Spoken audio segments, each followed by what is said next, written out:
What's up guys? Ito ang legendary anime One Piece, Egghead Art Part 2. Kung hindi mo pa napapanood ang naunang part, panoorin mo muna ito. Sigurado akong magugustuhan mo to.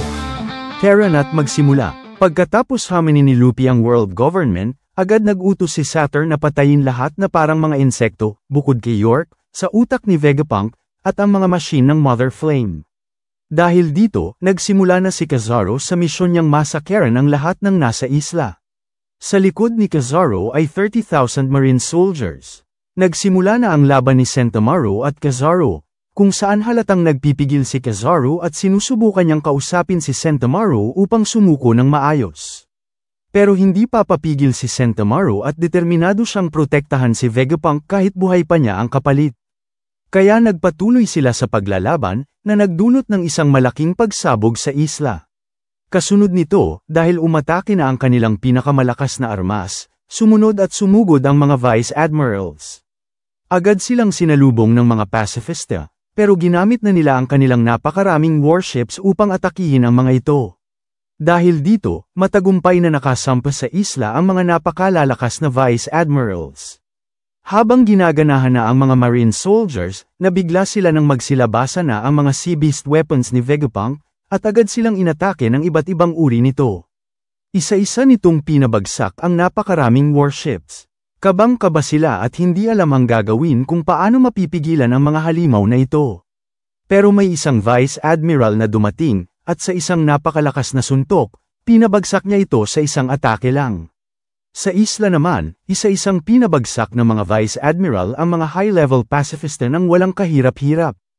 Habang nangyayari ito, kinakabahan si Usopp habang pinanunood ang paglusob ng world government sa isla. Pero sinabi ni Vegapunk na huwag mag-alala, dahil hanggat buhay si Sentomaru, matindi ang depensa ng isla nila, dahil kaya niyang utusan ang mga pacifista at mga seraphim. Pero sinabi ni Usopp na may halong kaba. Paano kung itumba nila si Sentomaru? Hindi ba yun ang plano nilang gawin? Bago pa man makasagot si Vegapunk, agad silang natakot lahat dahil nakita nila si Kizaru, nakapasok na agad ito sa isla. Nagsalita naman si York, wala na, tapos na kayo, andito na si Admiral Kizaru. Pero agad siyang tinutulan ni Zoro gamit ang espada niya, sabay sabing, manahimik ka, huwag mo kaming maliitin. Pero hindi may kakaila ng Straw Hats na may trauma pa rin sila dahil sa ginawa sa kanila noon ni Kizaru, na hindi nila makakalimutan. Sinabi rin ni Chopper na wala silang laban noon kay Kizaru at tinalo lang silang lahat ng walang kahirap-hirap, na siyang nagdulot ng pagkakawatak-watak nila dati. Nang malaman ni Vegapunk na naglalaban sina Kizaru at Sentomaru, hindi na siya mapakali at hindi na makafocus. Sabay sabi niya sa sarili, hindi ako makapaniwala na darating sa puntong kailangan mong kalabanin si Kizaru. Patawad, Sentomaru. Masyadong masakit para sa iyo ang laban na yan. Hindi kita masisisi kung tatakbo ka at tatakas. Pero pinilit siyang mag-focus ng mga satellite niya at huwag magpalamon sa emosyon. Kaya naman pinilit ni Vegapunk na magpakatatag kahit sobrang nasasaktan na ang damdamin niya sa nangyayari. Habang na-overwhelm na si Sentomaru sa lakas ni Admiral Kizaru, kahit alam niyang hindi siya nito sineseryoso, pagkasipa ni Kizaru kay Sentomaru ng napakalakas, agad niya itong inatake gamit ang kanyang light fruit. Sabay takbo si Sentomaru, may mabigat na dibdib habang sinasabi, sorry, tanda, may pangako ako kay Straw Hat Luffy. Kaya nagsalita si Kizaru, kay Straw Hat Luffy, kailan ka pa natutong makipagkaibigan sa isang pirata? Todo takbo si Sentomaru upang takasan ang atake ni Kizaru. Hinawakan niya ang kanyang armas at sabay sigaw, na may mabigat na damdamin. Kahit sinong kakampi, okay lang sakin, basta protektahan si Vegapunk.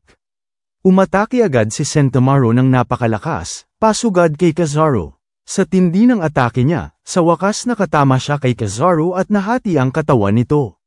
Pero nabigla siya nang unti-unting bumalik at nabuo ito, na parang walang nangyari. Habang nakatulala si Kizaru, may lungkot sa mukha niya, at naalala ang nakaraan kung saan una niyang nakita si Sentomaru. Flashback. Bumalik tayo sa nakaraan, kung saan may misyon sina Vegapunk at Kizaru, patayin ang mga wild bears dahil delikado ito sa mga normal na tao. Habang naglalakad sila, may narinig silang sigaw ng isang bata. Agad nila itong tinignan. Nang makita nila ito, Nabigla sila, isang damakmak na patay na wild bear ang nakahandusay, at isang maliit na bata lang ang gumawa nito. Napasabi si Kizaru, ang weird naman, inutusan akong ubusin ang mga wild bears dito, pero ginawa lang ito ng isang bata. Kaya tinanong nila, para makasigurado, ikaw ba ang tumalo sa mga wild bears na yan? Sumagot si Sentomaru, oo, tinalo ko sila gamit ang sumo. Nabilib si Vegapunk at sinabing, ang lakas mo, bata. Saan ka nakatira? Sumagot si Sentomaru, wala akong tirahan. Ayoko sa village dahil mahihina sila. Pero hindi naniwala si Kizaru at sinabing, sigurado akong kick out ka lang. Kinabahan si Sentomaru at iniwas ang usapan. Malakas ako at hindi nagugutom, pero gusto ko ng trabaho, gusto ko ng pera. Kaya tinanong siya ni Vegapunk, may gusto ka sigurong bilhin, bata? Sumagot agad si Sentomaru, malakas ang boses. Gusto ko ng rice bowl. Sabay kalam ng sikmura niya sa sobrang gutom, na sobrang nagpatawa kay Kizaru at sa kanilang lahat. Pagkatapos nito, agad siyang inalok ni Vegapunk na maging kanyang bodyguard. Walang isip-isip, agad pumayag si Sentomaru dahil matagal na niyang gustong magkaroon ng trabaho. Simula noon, palagi na siyang kasama ni Kizaru at Vegapunk. Palagi niya itong tinatawag na tanda o Lolo Kizaru. Kay Kizaru din nagpatur si Sentomaru upang mas lumakas pa at maprotektahan si Vegapunk. Habang iniisip niya ito, sinabi ni Kizaru na napaka-cute ni Sentomaru nung bata pa, at ginawa niya ang lahat para maturuan ito at mapalaki ng maayos. Siya ang tumayong ama ni Sentomaru noon kaya sobrang bigat ng loob ni Kizaru nang ma-realize niyang hindi na madadaan sa usapan ang laban na ito, at kailangan niyang itumba ang dating batang tinuring niyang anak, para lang sundin ang utos ng gobyerno. Pero hindi na sumagot si Sentomaru. Agad siyang umatake kay Kizaru, at solid na tumama ito. Ngunit kinabahan siya ng todo nang maramdaman niya ang sulyap sa totoong lakas ni Kizaru. Sabay sinabi nito sa kanya, hindi ba sinabi mo na ang depensa mo ang pinakamalakas? Nakalimot ka ata, ako ang nagturo sa'yo, at higit na mas malakas ang akin. Sabay atake gamit lang ang isang daliri. Pinabagsak niya si Sentomaru at pinayanig ang buong isla. Pagkatapos niyang patumbahin ang kanyang itinuring na anak, halatang ayaw talaga ni Kizaru ang ginagawa niya. Sobrang nasasaktan na ang damdamin niya, pero wala siyang magawa, dahil ito ang trabahong sinumpaan niya. Kinuha niya ang authority chip ni Sentomaru at inutusan ang mga pasifista ng bagong misyon. Dahil wala na ang kanilang tag-autos, agad silang sumunod kay Kizaru. Inutusan silang kampihan ng Marines at atakihin ang mga Sea Beast weapons. Isa-isa nilang pinabagsak ang mga ito, na nagdulot ng malaking pagbabago sa takbo ng gyera. Pumabor ito sa world government, dahil wala nang natitirang depensa ang isla. Ang Straw Hat Pirates na lang ang natitirang pag-asa. Agad nakarating ang balita kay Elder Saturn, kaya muling inutos niya. Ipagpatuloy niyo na ang massacre sa isla na yan. Nang malaman nilang wala na si Sentomaru, sobrang nabigla si Vegapunk. Hindi makapaniwala ang lahat. Dahil walang awa at tila walang emosyon si Kizaru, mas masahol pa sa isang robot. Hindi makafocus si Vegapunk at hindi mapigil ang lumuha. Pero pinilit pa rin niya ang sarili at sinabing, kailangan nating makatakas sa isla, para hindi masayang ang sakripisyo ni Sentomaru. Nakatayo pa rin si Kizaru sa tabi ng nakalupaypay na Sentomaru. Sabay titig sa laboratory kung nasaan sila Vegapunk, at kinakabahan si Vegapunk dahil alam niyang kayang makadaan ni Kizaru sa barrier, dahil siya ay isang light user. Sobrang kinabahan si Usopp at sinabing, trauma pa tayo sa ginawa niya noon sa atin. Ilang segundo lang, makakapasok na ito sa laboratory. Habang nakatitig si Kizaru sa laboratory, nagsalita siya, long time no see, Straw Hat Pirates. Sabay balusok paakyat sa laboratory. Samantala, sina Luffy ay nakasakay sa Vega Force, dala-dala ang kanilang barkong Tofu. Kain naman ng kain si Luffy at si Bonnie, inuubos ang stock nila para sa biyahe. Sinabi pa ni Luffy, mahirap makipaglaban ng gutom, kaya naman pinagsabihan sila ni Frankie, bakit niyo inuubos ang pagkain?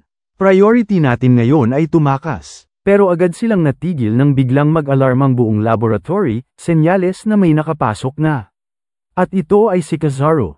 Walang kahirap-hirap, nakapasok siya sa loob ng laboratory. Habang nakatitig sa paligid, sinabi niya ang kanyang misyon.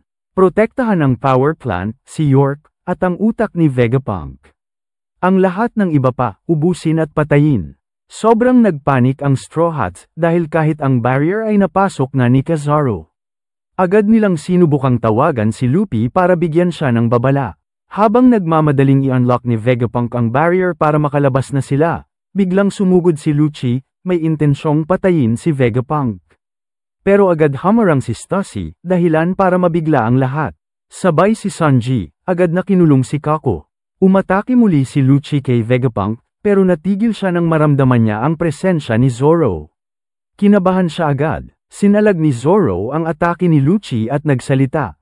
Mukhang ginanahan ka agad nung malaman mong nakapasok na ang daddy, Kizaru mo. Sumagot si Lucci, sa pagitan namin ni Kizaru, wala na kayong chance.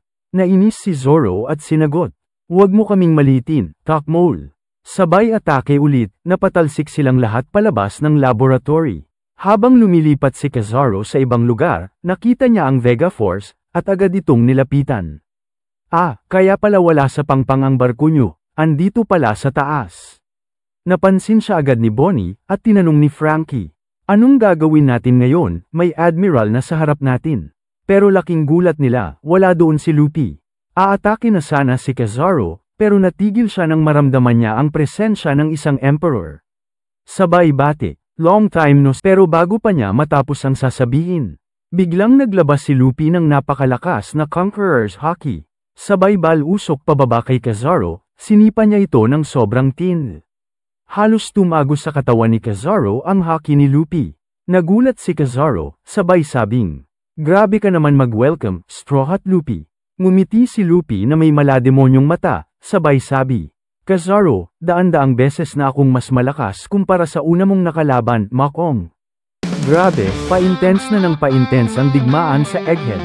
Emperor vs Admiral, isa to sa pinaka-high stakes na labanan sa One Piece. Abangan sa susunod na episode. Kaya huwag kalimutang mag-like, share, at subscribe. Para sa marami pang high-quality recaps kagaya nito. Kita-kits sa susunod, mga ka-recap.